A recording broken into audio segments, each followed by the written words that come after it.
Hi, so recently, just by chance, I read two books that deal with really similar themes, and that is the theme of identity theft and having a doppelganger. So, the two books that I read were The Scapegoat by Daphne du Maurier and Bratfarer by Josephine Tey. Both of these were written in the mid 1900s, both by female authors from the British Isles. Daphne du Maurier is English and Josephine Tey is Scottish.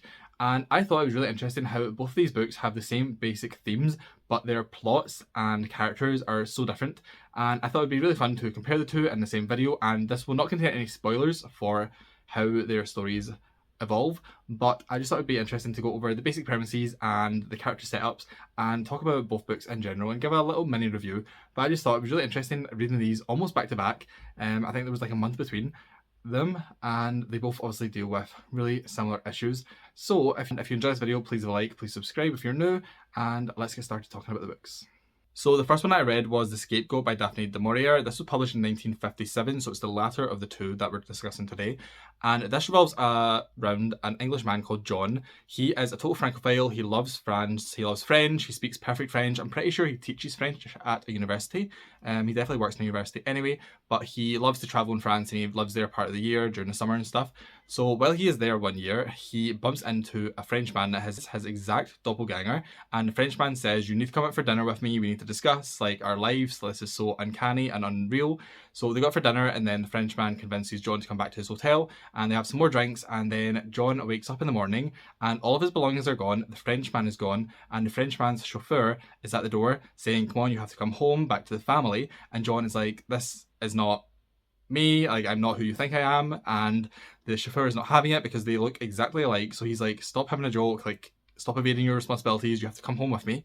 And John starts to think, okay, well, obviously the Frenchman has disappeared with all of my stuff. I have no proof that anything happened. No one really seen us. So he decides that if the Frenchman wants to steal his identity, he's going to go along with it and steal the Frenchman's identity back. So they go back to the house, and there we meet the whole cast of interesting characters. Daphne du Maurier is known for her eccentric, beautiful characters. There's so many layers to them all, and they're always just so memorable and crazy, and this book is no exception. So John meets all the Frenchman's family and decides to stay there. The Frenchman is very rich. They live in this beautiful big house, and while there, he gets involved in the lives of all the different people, all the different family members. There's a young daughter, there's the wife, there's a mistress. There is very interesting affairs going on between other family members, and it is all very layered. And the joy of this book is the thrill of watching John try to stumble around and guess who people are, guess what relationships are, and try not to be found out. And there's so many times where he's almost about to be found out. You know, he slips up or he doesn't know something that he should know. And Daphne du Maurier is just so genius at evading discovery and helping John along the way and helping him continue on with the lie.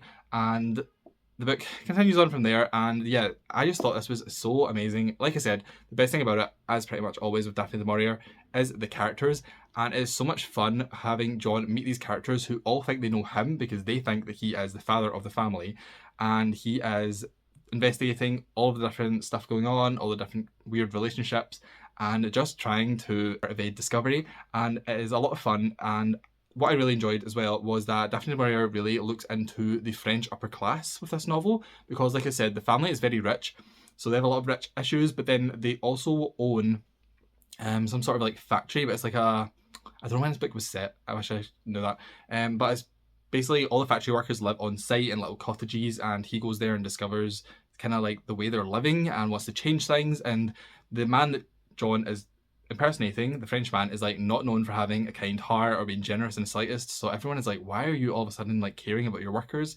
And there's a lot of financial issues going on. So there's a lot going on in this book. It isn't too long, but it's also, this copy is around 370 pages. She packs so much into it, and just the kind of thrill of John evading capture, or I keep saying capture, discovery, is so fun because there's just no way that he should be able to get away with what he gets away with, but it's written so cleverly that he does. So this was a lot of fun, and it dealt with some interesting themes, and it really makes you wonder like how easily someone could replace you, because even when John stumbles and gets things wrong, the family members just are like, oh, he's worked too much, or he's been drinking, or he's being weird. And it's just scary to think like someone could come into your life looking exactly like you and your family might just not ever catch on. So it's really scary to think about. But it's a brilliant book and I really loved it. Bratfarer was actually published first. This was published in 1949, and this reminded me so much of a Daphne du Maurier book, and I think it is because of the similar themes in a way. I did have that in my head the whole time, that this was similar to The Scapegoat. However, just the way that Tey builds characters and setting in this book was so beautifully done and reminded me so much of some of Daphne du Maurier's best books, and that is high compliment because she is my favourite author, and anything reminds me of her I'm going to love, and I actually enjoyed Bratfarer a little bit more. So the difference between this book and the last one is that the manner of switching was a little bit more nefarious in this. So basically, Bratfarer is a kind of poor boy who, well, he's a man, he's a young man. He was an orphan in England and he went off and made his own money in America, and then he's came back to England and he bumps into someone who is shocked to see him, and when he realises that he is not the person that he thinks he is, he decides to hatch this plan. So the person that Brat is impersonating is a boy who is part of the Ashby family, and Ashby family are a very rich English family. Again, we have that similarity with the rich families. And he swam out to sea when he was 14, or is believed to anyway, and committed suicide that way. And the family have never seen or heard from him since, and his body was never discovered. So there is a possibility that he is still alive. So this person who knew the young Ashby boy decided that Bratfarer should go back, put his claim in for the Ashby fortune, and pretend to be the long lost child who actually didn't commit suicide, but actually just ran away to America. So Brat, with the aid of this family friend, learns everything that he possibly can about the Ashby family, and that is what is kind of different between this book and the last book. The last book, John was going in blind, whereas this one, Brat memorises everything that there is to know. The family friend is very close, so he can describe the house perfectly, all the family members, their relationships, the dynamics, even like childhood details, like little fun stories and stuff like that.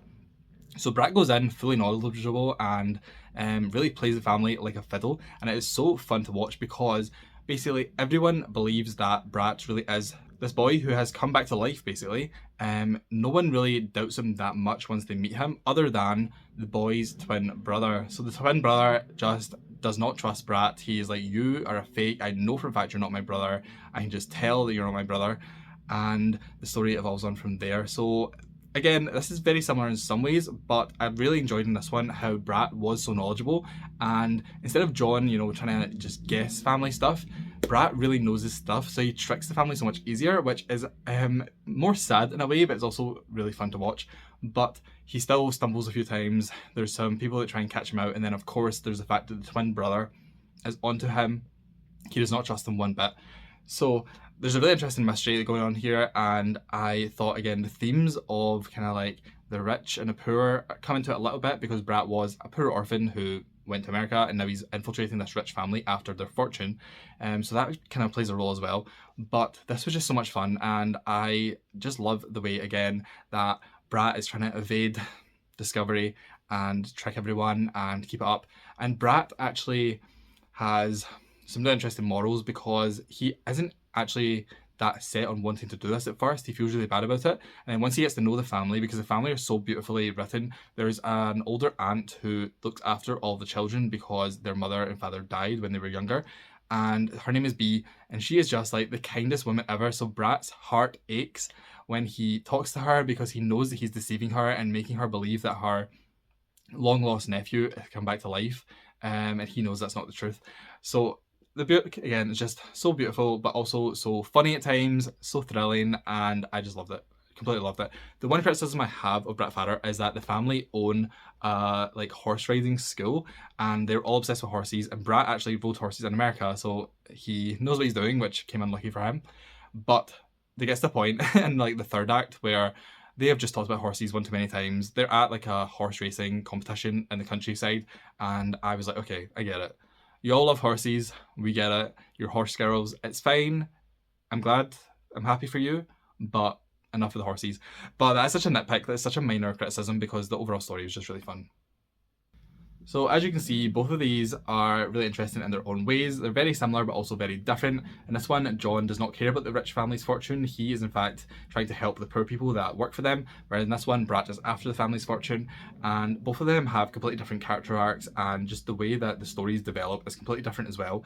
But they both have that same basic premise of like an identity theft and meeting a doppelganger. So I just think both books are so worth reading, and they're such a good like pairing.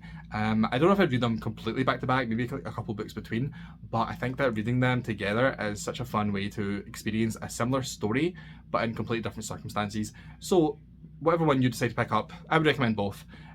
You will not go wrong. They're both really fun books and I enjoyed them a lot. So also they both have green spines. There's different shades of green, but you know, they still match. Not that it has anything to do with the book. But anyway, I hope you enjoyed this video. If you did, please leave a like. Let me know in the comments down below if you read any of these books or any books with other similar themes of identity theft, doppelgangers, stuff like that. I would love to read it. Another one that came to mind, which is so unserious, is The Parent Trap. I actually reviewed that.